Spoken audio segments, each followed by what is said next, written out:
안녕하세요. 결혼까지 생각했던 남자친구와는 회사 동료로 처음 만났어요. 가끔씩은 이 사람이 세상 물정을 잘 모르는 건가 싶을 때가 있긴 했지만 그렇다고 해서 그게 연애하는 동안 문제가 되었던 적은 따로 없었습니다. 싫은 소리 불평불만 한번 하는 법 없고 어떻게 보면 까탈스러울 수도 있는 제 성격도 잘 맞춰주는 수더분한 성격 때문인가 연애하는 동안 느꼈던 점은 이 사람하고 같이 살게 된다면 적어도 스트레스 받으며 살 일은 없겠구나 싶었었어요. 그렇게 결혼 생각까지 하게 되었지요. 그런데 이렇게 결혼하기로 하니 세상 물정 모르고 순둥순둥한 성격이 최악의 단점이 될 줄은 몰랐네요. 남자친구와 저는 회사 내에서 몇 안 되는 지방대 출신 직원이었습니다. 입사 동기들 사이에서 알게 모르게 차별 같은 게 존재했고 그래서 그랬나 직장 생활 하는 동안 서로가 서로한테 참 많은 위안이 되었어요. 그렇게 업무 외적으로 주고받던 연락이 인연으로 발전해 연애를 시작하게 되었습니다. 사내 연애를 시작했다는 소식을 듣고는 안 그래도 저희를 무시하던 동기들이 끼리끼리 논다고 아주 지방대 출신들끼리 이젠 눈까지 맞았다는 식으로 저희들의 뒷담화를 하고는 했어요. 속이 많이 상했지만 회사에서 말보다는 능력으로 인정을 받는 것만큼 좋은 게 또 없다고 생각했고 연애는 연애대로 회사 일은 회사 일대로 참 열심히 했습니다. 결국에는 저희 능력을 인정받게 되었고 그때 당시 저희를 손가락질하던 동기들 중에 회사에 남아있는 친구가 몇 명 없어요. 풀리기도 저희보다 잘 안 풀렸고요. 아무튼 간에 그 이후로도 둘이서 크게 다툰 적도 없고 서로의 고충도 잘 이해해주면서 서로가 좋은 방향으로 발전할 수 있는 동기부여까지 해줬으니 서로가 서로에게 좋은 시너지를 내준다는 확신을 갖고 그렇게 쭉 이때까지 연애관계를 이어오게 되었습니다. 언젠가부터는 회사 사람들이 저희 보고 결혼은 언제 할 거냐는 식으로 물어오는 지경까지 이르렀네요. 그 때문인가 저희 둘 사이에서 결혼 이야기가 자연스럽게 나오게 되었던 것 같아요. 말씀드렸다시피 저나 남자친구가 본가는 지방에 있어요. 회사는 서울이다 보니 둘 다 집에서 나와 자취를 하고 있고요. 처음 직장 생활 시작했을 때는 서로 사는 곳이 회사를 기준으로 정반대 방향이었었습니다. 그렇다 보니 연애하면서 집이 조금 가까우면 좋겠다는 생각을 했던 적이 몇 번이나 있었는데 시간이 지나 두 사람 다 살고 있던 자취방 계약을 갱신할 때가 다가와서는 살던 집을 연장하기보다는 서로 가까운 곳에 방을 구하는 게 좋겠다는 생각을 했지요. 오며 가며 거의 2시간이 걸렸던 시기에도 잘만 만났는데 그 거리가 1시간으로 줄어들었는데도 불구하고 집이 더 가까우면 좋겠다는 생각이 들었고 그렇게 1년 만에 서로 거의 같은 동네라고 봐도 무방할 만큼 가까운 거리로 이사를 하게 되었습니다. 서로 집에서 집까지 거리가 걸어서 15분 거리도 안 되었어요. 회사에서도 매일같이 보는 데다가 점심까지 같이 먹는데 사는 곳 방향이 같아져 퇴근길에도 같이 있게 되니 문득 그런 생각이 들더라고요. 벌써 우리가 만난 지도 몇 년인데 이럴 거면 그냥 결혼하는 게 맞는 거 아닌가 하는 생각이요. 어차피 매일같이 보는데 보증금 뺀 돈에 여지껏 모아놓은 돈 포함해 대출 좀 받아다가 적당한 위치에 전세든 자가든 신혼집 마련하고 살면 못할 게 어디 있겠나 싶었죠. 이 생각을 남자친구한테 말해주면서 자연스럽게 결혼 이야기가 오가기 시작했어요. 프로포즈를 받는 게 생략되긴 했지만 남들 하듯이 호텔 하나 빌려다가 명품백 선물하는 그런 청혼. 저한테는 딱히 안 해도 그만이었어서 그런지 그렇게 아쉽지는 않았습니다. 아무튼 연애를 길게 하긴 했지만 결혼은 또 다른 이야기잖아요. 연애하면서는 서로 구태여 말을 하지 않았던 서로의 상황을 그제서야 처음 오픈하게 되었습니다. 서로의 연봉이야 그건 이미 같은 회사 다니고 있다 보니 굳이 궁금할 것도 없었어요. 같은 해에 입사했고 자취하던 집도 저랑 똑같이 월세였는데 남자친구가 모아놓은 돈이 저에 비해서 너무 적었습니다. 데이트할 때도 데이트 비용은 칼같이 절반씩 냈어요. 이따금씩 남자친구가 선물 같은 거 해주는 거 보면 저보다는 손이 조금 크구나 싶긴 했는데 그렇다고 해서 모아놓은 돈이 몇 천만 원이나 차이 날 만큼 큰 선물을 받았던 건 절대 아니거든요. 그렇다고 해서 또 남자친구가 돈을 어디 흥청망청 쓰는 사람도 아니었어요. 소비하는 거 보면 꽤나 알뜰살뜰하고 사소한 거 하나 살 때도 꼭 인터넷에 가격 비교 먼저 해보는 사람이었거든요. 집도 가까이 살기로 한 거 욕심내서 아예 같은 빌딩에 구해도 되는 거였는데 15분 거리나 되는 동네에다 구했던 데에도 이유가 있어요. 다른 게 아니라 잠만 자면 되는데 월세로 나가는 돈 아깝다고 해서 굳이 역에서도 한참 들어가야 하는 동네에 방을 구했던 겁니다. 그만큼 꼼꼼히 따지고 아낄 수 있는 부분은 확실하게 아끼는 사람이기까지 했는데, 그런데 막상 까보니 매일같이 집에 가서 혼자 소고기를 구워 먹었다고 해도 설명이 되지 않을 만큼 터무니없이 적은 돈이었습니다.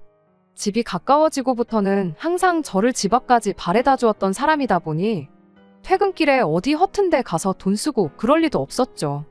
취미생활 또한 집에서 컴퓨터로 게임하는 정도밖에 없는데 이래저래 사날르는 건 있지만 그 또한 한 달에 많이 써봐야 10만 원 내외였습니다. 어느덧 저희가 회사에 몸담은 지도 5년이 넘어가는데 모아놓은 돈이 1년치 연봉보다 적은 걸 보고 적잖이 놀랐죠. 처음에는 제 성격을 알고도 제 반응 보려고 일부러 짓궂은 장난을 치는 건가 하는 생각이 들 만큼 터무니없는 금액이었거든요. 그런데 남자친구 반응이 오히려 더 기가 막혔습니다.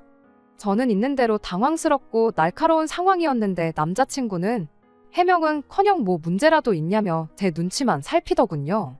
수수께끼 내는 것도 아니고 길게 나눌 이야기도 아니겠거니 싶어서 그냥 단도직입적으로 이유는 알려달라고 했어요. 적어도 연애 초반에 서로 먼 거리에 살 적에는 퇴근하면 뭐 하는지 몰랐으니 그렇다 쳐도 3년 전부터 서로 집이 가까워지면서 거의 매일을 같이 함께 시간을 보내지 않았냐고. 그런데 나 몰래 뒤에서 뭘 하고 다녔길래 이렇게 모아놓은 돈이 하나도 없을 수가 있냐 물었더니 남자친구는 제 질문에 아무 대답도 못하고 그냥 쩔쩔매고 있었습니다. 긴 시간을 함께 해온 만큼 남자친구의 저런 반응을 보니 무언가 말하기 껄끄러운 사연이 있구나 싶은 안 좋은 예감이 들기 시작했어요. 보통 안 좋은 예감은 틀리는 법이 없잖아요? 그냥은 넘어갈 수 없는 일이다 보니 남자친구를 닥달해 무슨 일인가 자초지종을 계속해서 물어봤습니다. 계속된 저희 질문 공세에 결국 남자친구가 모든 걸 다 말해줬어요. 그간 남자친구가 취직한 이래로 부모님과 떨어져 지내면서 자기 월급으로 부모님 아파트 대출금을 일부 갚아주고 있었다더라고요. 그것도 모자라 생활비까지 어느 정도 되고 있었대요. 이미 거기서 월급의 절반 이상을 까고 시작했으니 혼자 지내는 생활비에 저랑 데이트하는 비용까지 이것저것 다 계산해보면 쥐뿔도 남는 게 없었던 거고요. 오히려 용케 그만큼이나마 모아놓은 게 대단하다 싶을 정도였어요. 남자친구가 아래로 동생이 2명이 더 있는데 걔들도 똑같이 부모님한테 돈을 드리고 있는 거냐 물어봤더니 동생들은 벌이가 자기가 버는 것만 못해서 안 하고 있다는 이야기를 해주는데 정말 정신이 아찔해지더라고요. 아무리 세상 물정을 몰라도 그렇지. 자기 월급의 절반을 까고 시작하는데 동생들 버는 돈하고 비슷하니까 아무 문제 없지 않냐고 하는데 이 사람이 이렇게 답답한 사람인가 싶었습니다. 차라리 부모님께 그간 용돈을 얼마 드렸다고 하면 멀리 떨어져 사니까 그만큼 걱정돼서 그랬겠거니 이해라도 했겠는데 이건 뭐 생활비는 물론이고 아파트 대출까지 내주고 있다니 이건 효자를 떠나서 호구가 아닌가 싶었습니다. 아무리 맏형이라도 그렇지 부모님 봉양을 혼자 도맡아 하는 거나 마찬가지인데 그걸 나 몰라라 하고 있는 동생들도 얌체 같았고요. 하지만 무엇보다 이 쉬운 상황을 당연한 것처럼 받아들이고 있는 남자친구가 너무나도 답답했습니다. 남의 집 기둥 뽑아 결혼하는 거 아니라는데 이제 막 결혼 이야기 오가기 시작한 내 남자친구가 바로 그 남의 집 기둥이었다니 정말 억장이 무너지는 듯 했습니다. 그래도 남자친구한테 현실을 인지시켜주고 설득하면 해결될 수도 있겠다 생각했어요. 이제 결혼하면 부모님께 돈 드리는 건 그만해야 한다고요. 계속 드리고 싶다면 그래도 좋으나 그렇게 되면 나랑 결혼은 못하는 걸로 생각하라고 했죠. 어차피 맞벌이에 저희 벌이가 나쁜 편은 아니니 당장 돈 얼마 부족한 건 사람 착한 거 하나 보고 참으면 되겠다 싶었습니다. 어차피 대출 받는 건 마찬가지인데 자가가 아니라 전세로 구해서 일단 종잣돈부터 마련하면 된다는 계산이었어요. 남자친구도 그제서야 자기가 처한 상황을 알고는 있는지 제 말에 대답 대신 고개를 끄덕이더라고요. 그래도 용돈 정도는 드려도 되지 않냐고 물어보길래 한 달에 한 20, 30 정도 드리는 건 오케이지만 그 이상은 안 된다고 단호하게 딱 잘라 말해줬습니다. 남자친구는 기꺼이 그렇게 하겠다고 대답을 해줬고요. 끝까지 우기면 어쩌지 걱정이었는데 그래도 이렇게 제 뜻에 순순히 따라주는 거 보니 한편으로는 안심이 되었어요. 그 후 일단 남자친구를 저희 부모님께 먼저 소개를 시켰습니다. 실제로 인사드린 적은 없지만 연애하면서 제가 저희 부모님께 몇 번 이야기를 했었고 사람 자체는 정말 순하고 성실한 사람이기에 저희 부모님께서도 남자친구를 마음에 들어 하셨어요.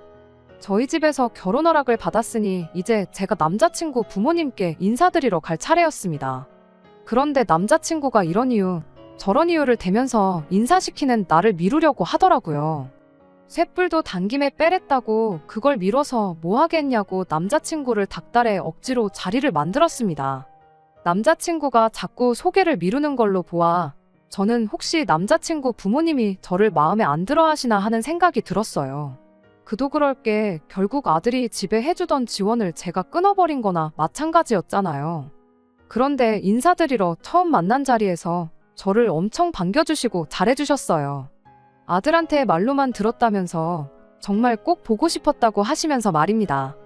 분위기는 더할 나위 없이 좋았는데 유독 남자친구만 좌불안석 안절부절하고 있었습니다. 긴장은 해도 내가 해야 하는 거 아닌가 싶었는데 알고 보니 긴장해서 그랬던 게 아니더라고요. 이야기를 나누다가 어쩌다 보니 생활비에 대한 이야기가 나왔습니다. 벼랑간 남자친구 부모님이 우리 아들이 집에 해주는 돈이 많아 평생 장가 보내기는 글렀다고 생각했는데 우리 아들 데려가줘서 고맙다며 저 같은 며느리를 보는 운 좋은 시부모는 당신들밖에 없을 거라고 하시는 거예요.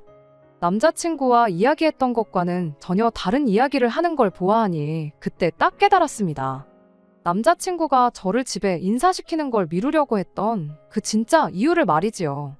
부모님이 실망할까봐 그랬던 건지 아예 집에다가는 말조차 꺼내지 않았던 거예요.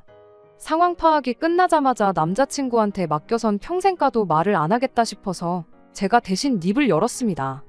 아드님, 그러니까 남자친구가 아직 말을 안 한 것 같은데 결혼 후에는 저희도 신혼집을 구하면서 대출금이 생기고 경제적으로 빠듯해지지 않겠냐고. 그러니 앞으로는 대출금 내드리던 것부터 생활비 보태던 건 못 드리게 될 것 같다고요. 그 말이 끝나기가 무섭게 남자친구 어머니의 표정이 싹 바뀌더라고요.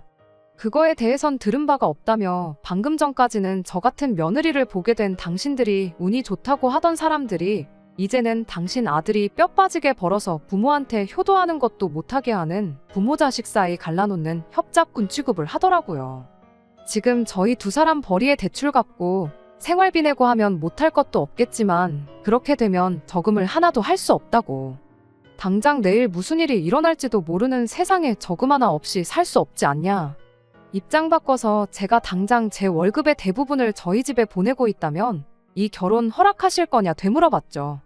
결혼하면 공동재산이 되는 만큼 공평하고 합리적으로 돈 관리를 해야 하지 않겠냐고. 그런데 한 푼 두 푼도 아니고 벌이의 절반 이상을 부모님께 드리는 건 말도 안 된다고 생각한다고 제 생각을 솔직하게 말했습니다.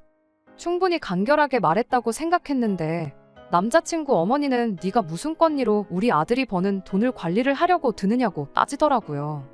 방금 전까지 결혼 못할 것 같다던 아들 장가간다고 좋아하시지 않으셨냐고. 그거 보면 어머님 아버님 때문에 아들이 결혼 못할 수도 있겠다고 예상하셨던 거 아니냐. 걱정스러워 하셨던 거 보면 돈도 돈이지만 아들 앞길 생각해 주시는 좋은 분들이신 것 같은데 대충 계산해봐도 남자친구가 취직한 이래로 어머님 아버님께 드린 돈이 1억은 훌쩍 넘을 것 같은데 그 정도면 충분히 할 만큼 한 거 아니겠냐고요.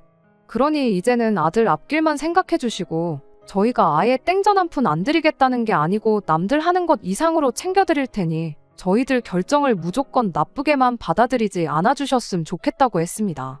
하지만 그래도 주던 걸 어떻게 못 주게 하냐고, 당장 우리는 어떻게 버티라는 거냐며 그렇게는 안 된다고 우기시더라고요. 결국 그렇게 어머님 언성이 높아지기 시작하니 옆에서 꼼짝 못하고 있던 남자친구가 자기한테 좋은 해결법이 있다면서 모두 조용히 좀 해보라고 하고는 말도 안 되는 소리를 꺼내기 시작했어요. 자기가 돈을 더 벌어오면 되는 거 아니겠냐며 퇴근하면 대리운전이나 배달 같은 거 하고 주말에는 물류창고 같은 데 가서 일을 더 하겠답니다. 그렇게 돈을 더 벌면 그 돈으로 대출금을 갚아드리면 되는 거 아니겠냐는 겁니다. 아직 내 집도 없는데 투자까지 뛰면서까지 자기 부모 대출금에 생활비를 내주겠다는 게 말이나 되는 일인가 싶었습니다. 그렇다고 형제가 셋인데 그거 다 갚아주고 물려받을 재산 있는 것도 아니고요. 그건 또 무슨 소리냐고 한마디 걸고 넘어졌더니 남자친구 어머니가 당신 아들이 알아서 더 벌어가지고 준다는데 그것도 못하게 하느냐고 저보고 마누라 될 사람이 그 정도 이해심도 없어서 어디다 쓰겠냐고 얼굴에 철판 깔고 나오더군요. 더 길게 생각할 필요도 없겠더라고요. 어리숙한 건 알고 있었지만 부모님 눈치 본다고 해야 할 말도 못하는 남자친구는 더 이상 제 눈에 좋은 신랑감으로 보이지 않았습니다. 생활비 내주고 대출까지 갚아주는 집안의 기둥인 효자 아들 데려다가 여지껏 해주던 지원 다 끊고 가정을 꾸린다고 한들 부모님한테 미움을 받으면 받았지 진심으로 축하받을 것 같지도 않았어요. 남자친구도 자기 인생, 자기 건강 갈아 넣으면서까지 돈을 더 벌어다가 부모한테 갖다 바치겠다는데 그렇게 하라고 한들 제 마음은 편하겠나요? 제가 뭐가 아쉬워서 남자친구를 오래 알고 지낸 거지 따지고 보면 그날 처음 평생을 본 적도 없는 사람들한테 시작부터 끝까지 미움을 받아야 하는지도 모르겠더라고요. 그리고 퇴근 후에 투잡 뛰고 주말에는 아르바이트해서 돈을 더 벌 거면 저랑 결혼은 왜 하나요? 그냥 강아지나 한 마리 키우고 말지. 강아지는 제 말이라도 잘 듣잖아요. 일주일에 7일을 밤낮 없이 일하는 남편이면 솔직히 없는 거나 마찬가지기도 하고요. 그래서 그냥 자리에서 일어났습니다.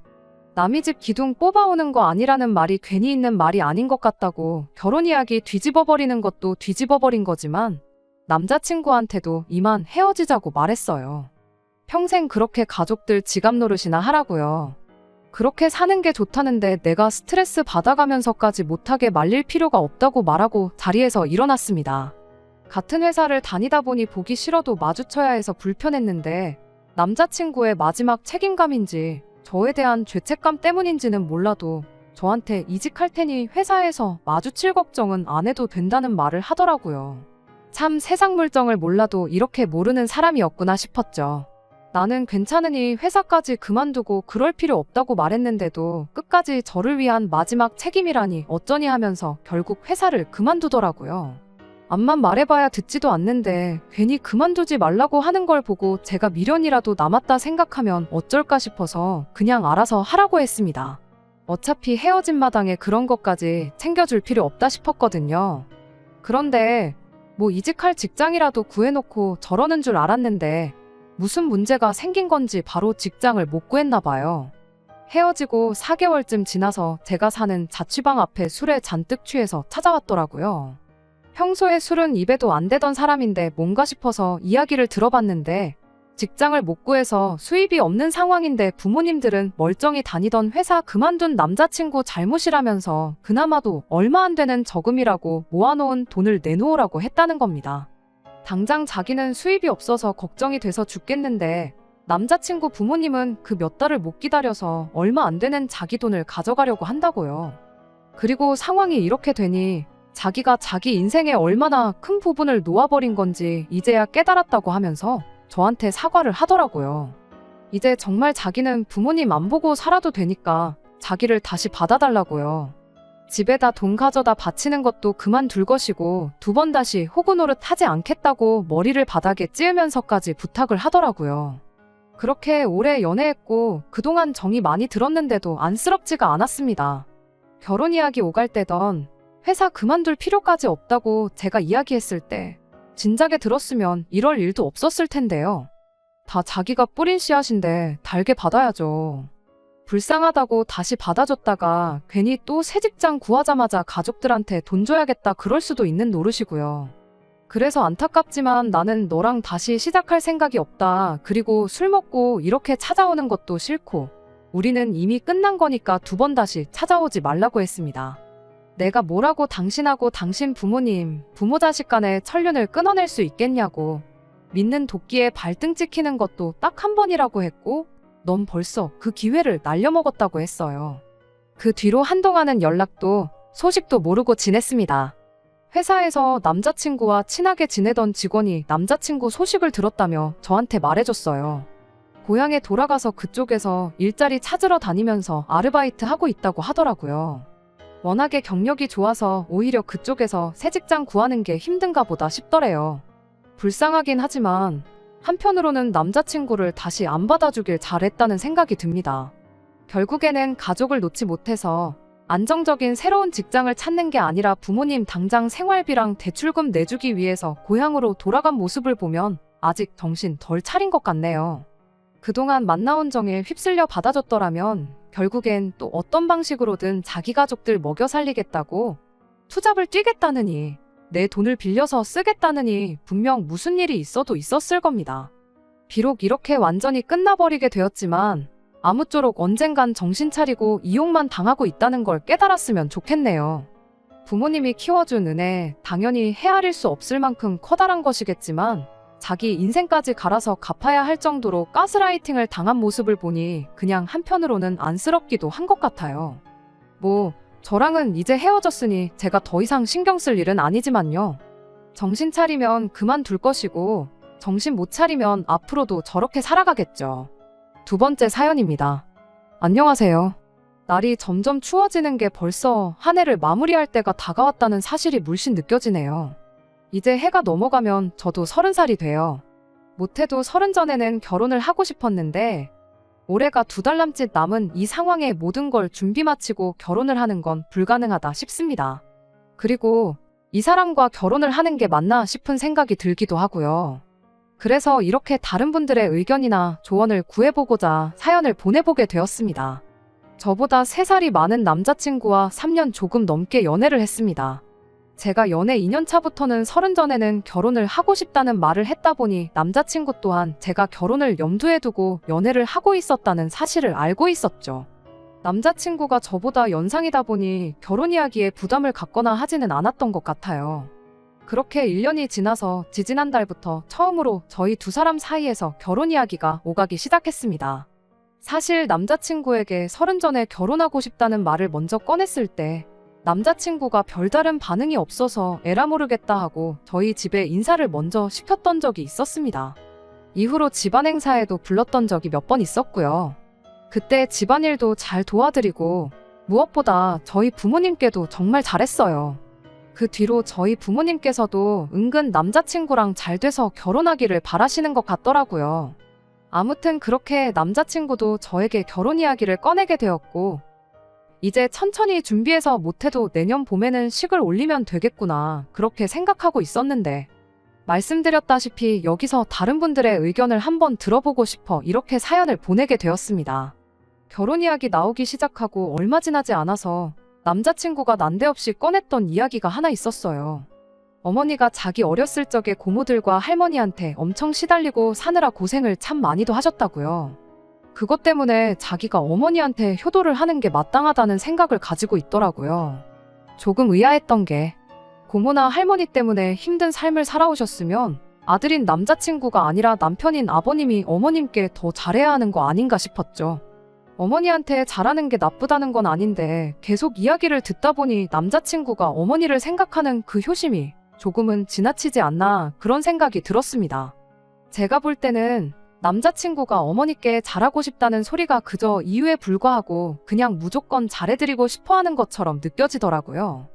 게다가 자식이 부모님께 잘해드리는 방법이 여러 가지가 있을 텐데 남자친구는 효도를 꼭 돈으로 해야 한다는 생각을 갖고 있었습니다.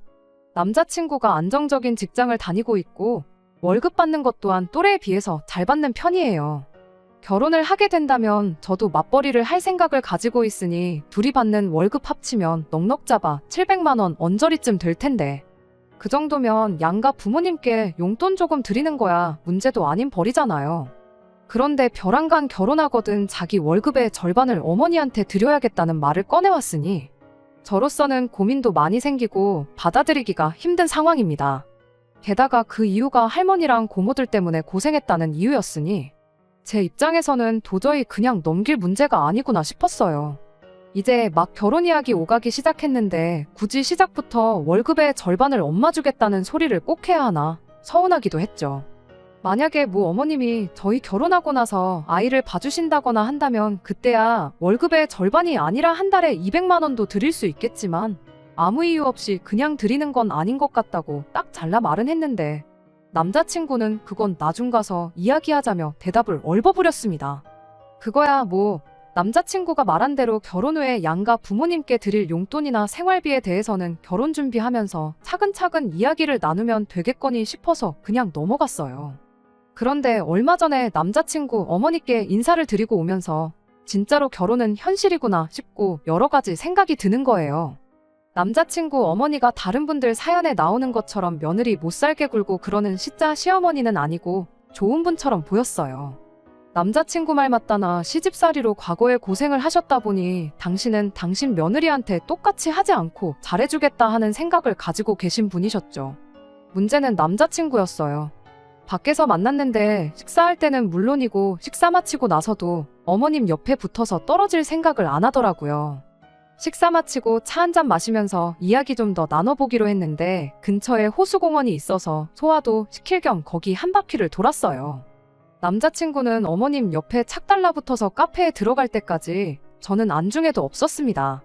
경치가 좋다고 남자친구가 어머님 사진도 찍어드리고 그러는데 저랑은 사진 한 장 같이 찍을 생각이 없어 보이더라고요. 뒷공무니만 쫓아다니다가 멈추면 두 사람 사진 찍어주고 그런 식의 반복이었어요. 카페에서는 거의 어머님과 저 둘이서만 이야기를 나누긴 했는데 찬밥대우 받던 건 여전했습니다. 커피고 빵이고 남자친구는 어머님 챙겨주는데 정신이 없어 보였거든요. 며칠 지나서 남자친구한테 솔직히 그날 서운했다고 이야기를 꺼냈는데 남자친구는 거기다 대고 한다는 소리가 제가 어머님을 불편해하는 게 눈에 보여서 그랬던 거라고, 오히려 제가 마음 편하도록 자기가 도와준 거 아니겠냐며 저를 배려해줬다는 식으로 화를 내더라고요. 한 번은 데이트하다 말고 남자친구가 그냥 집으로 가버린 적도 있었어요. 같이 순대를 먹고 있었는데 갑자기 여기 엄청 맛집인 것 같다고, 어머니가 순대를 엄청 좋아하시는데 이거 포장해 가면 엄청 좋아하시겠다며 밥 먹고 그냥 집에 돌아가 버렸습니다. 밥 먹고 나서 영화표 2장 미리 예매해둔 게 있는데 영화는 나중에 봐도 되는 거 아니겠냐면서 순대 싸들고 집에 돌아가는데 이게 다 무슨 일인가 싶었죠. 지난 3년간 연애하는 동안 남자친구가 이토록 효자인 줄은 몰랐거든요. 저보다 엄마가 더 우선이라는 느낌을 받은 적이 한 번도 없었는데 결혼 이야기 나오고부터 유독 심해졌다는 생각이 들었습니다. 그동안에는 어디 유명하다고 줄 서서 먹는 맛집에 가도 뭘 먹어도 어머니 좋아하는 음식이라고 데이트하다 말고 집에 가버린 적 한 번도 없었거든요. 아예 어머니가 좋아하는 음식 이야기를 제 앞에서 꺼낸 적이 없던 사람이에요. 저 정도 효심이 깊은 사람이었다면 지난 3년간 이런 모습을 보여줬어도 못해도 한 번은 보여줬을 텐데 싶더라고요. 그러다 지난주에 지나가는 소리로 남자친구한테 장난삼아 한마디 했던 말이 있어요. 같이 핸드폰으로 유튜브 보다가 짧게 편집해놓은 TV 프로그램을 보던 중 고부간의 갈등에 관한 영상을 하나 봤거든요. 그거 다 보고 나서 남자친구한테 어머니랑 나랑 둘 사이에 나중에 문제가 생기면 오빠는 누구 편을 들어줄 거냐고 장난삼아 물어봤는데 남자친구는 정말 단 1초의 고민도 하지 않고 당연히 엄마 편을 드는 게 맞지 않냐는 대답을 하더군요. 어머니가 앞으로 살아봐야 얼마나 더 사시겠냐고 돌아가시기 전까지는 아들은 무조건 엄마 편을 들어줘야 한다고 하는데 참 그 말이 자기가 했던 말이랑 정반대의 소리인 건 모르나 싶었습니다. 왜? 어머님이 할머니랑 고모들 때문에 고생하셨다잖아요. 거기서 아버님이 어머님 편 제대로 한번 들어줬다면 그나마 고생은 덜 하셨을 거 아니겠나요? 물론 어떤 삶을 살아오셨는지 집안 분위기가 어땠는지는 모르는 일이지만 그래도 남편이 가족들과 배우자 사이에서 든든하게 중간 역할을 해주면 그만큼 괴롭힘도 덜했을 거 아닌가 싶은데 하지만 그걸 가지고 말꼬투리 잡아봐야 어차피 끝나지 않을 이야기만 나누게 될 것 같아서 그냥 아무 말 안 하고 말았습니다.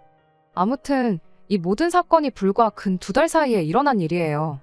말씀드렸다시피 결혼 이야기 나오기 전까지는 남자친구의 이런 모습은 한 번도 본 적이 없었고요.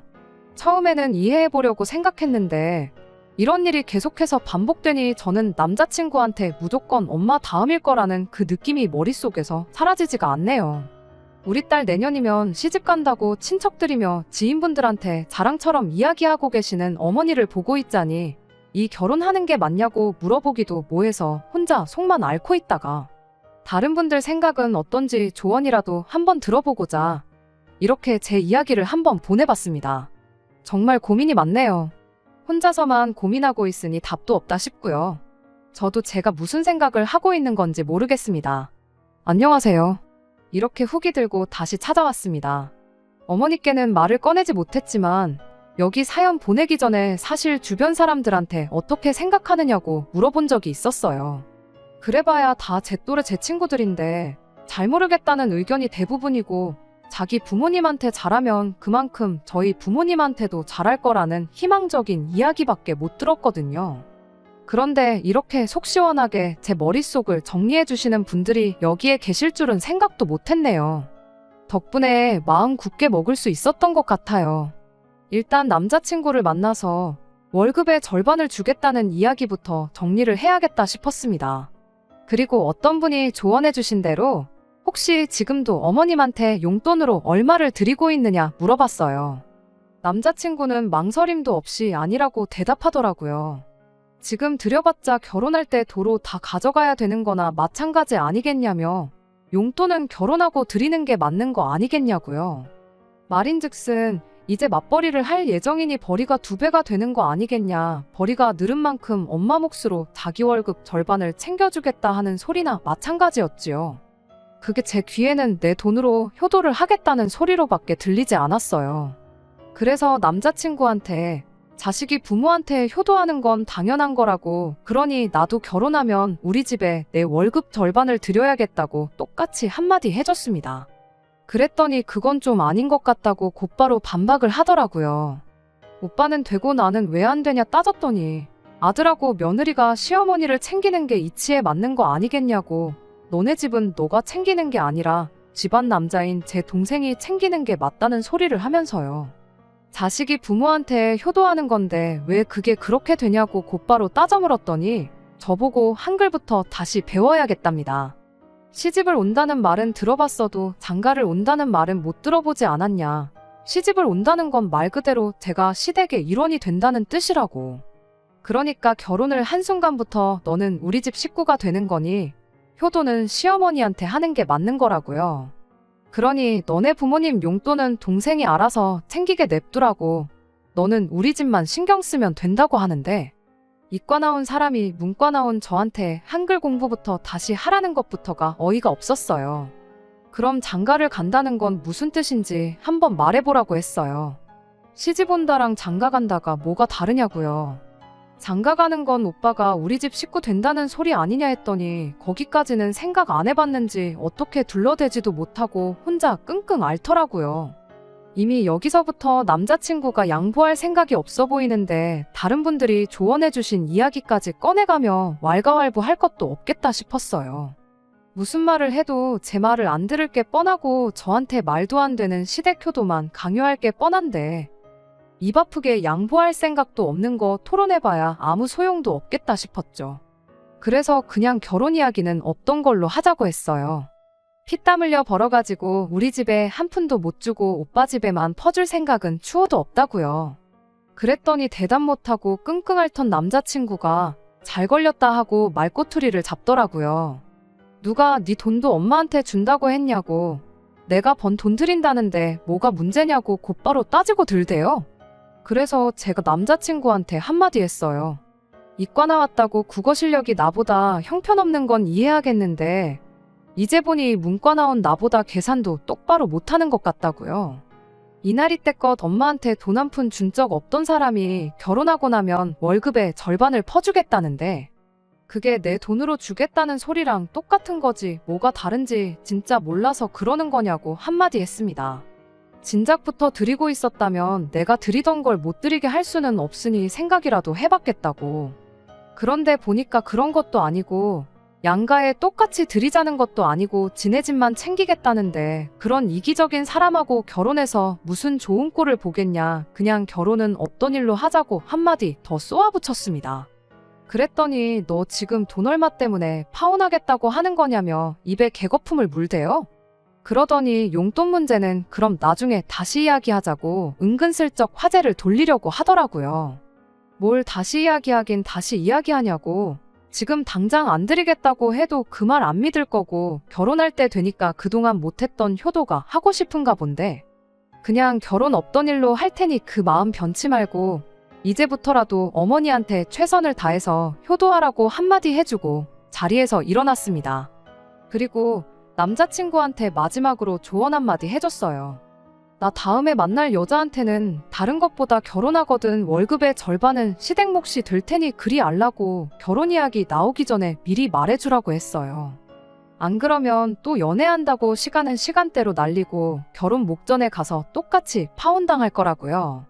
오빠, 남은 인생에 평생 도움될 꿀팁이니까 좋은 거 배웠다고 생각하고 지금 먹은 밥값 대신 내주고 퉁치라고 했습니다.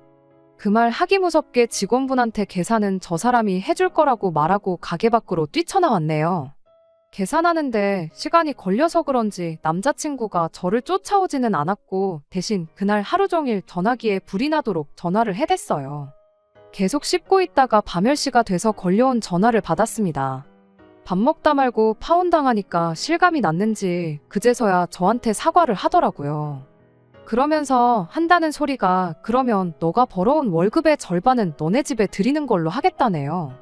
어차피 싹싹 빌어도 다시 받아줄 생각은 없었고 전화를 받은 이유도 이제 잘 거니까 전화하지 말라고 한마디 해주려고 받은 거였는데 어떻게든 엄마한테 자기 월급 절반 퍼주고 싶어서 저러는 거 보고 있으니 더 이야기 나눌 것도 없이 파혼하자고 한 게 정말 잘했다는 생각이 들었습니다. 아직도 자기가 왜 파혼당했는지 이유도 모르고 있냐고. 이젠 어머니한테 돈을 퍼주고 그런 걸 떠나서 이해력도 딸리고 멍청하기까지 한 사람하고는 결혼 생각 없다고. 제발 연락하지 말고 시집와서 시댁 귀신으로 살다가 죽을 사람 새로 찾아서 결혼하라 말하고 전화 끊어버렸어요. 그렇게 남자친구하고는 결혼 이야기도 없던 일이 되었고 영원히 모르는 사람으로 지내게 되었네요. 하고 싶은 말 다 해서 속은 후련했지만 그래도 결혼까지 생각한 데다가 3년이라는 긴 시간을 함께했던 사람이다 보니 솔직히 아쉬운 마음이 안 든다고 하면 그건 거짓말일 거예요. 하지만 이 결정이 후회가 되지는 않습니다. 어떤 분이 해주셨던 말 맞다나 남의 집 기둥 뽑아서 결혼하는 거 아니라는데 여러분들이 해주신 조언 무시하고 결혼했다면 아마 제 남은 평생을 후회하면서 살았을 테니까요. 왜 결혼하고 나서 효자가 되고 싶어 저렇게 안달들일까요? 죽었다 깨나도 그것만큼은 왜 그런지 그 이유를 모를 것 같아요. 사실 알고 싶지도 않고요. 아무쪼록 남자친구가 이제부터라도 어머니께 진정한 효도를 해주고 평생 그렇게 엄마 곁만 지키다가 혼자서 늙어갔으면 좋겠네요. 끝까지 들어주셔서 감사합니다. 오늘의 사연은 여기까지입니다. 구독과 좋아요, 알람 설정 부탁드리고 더 좋은 사연으로 다시 찾아뵙겠습니다. 감사합니다.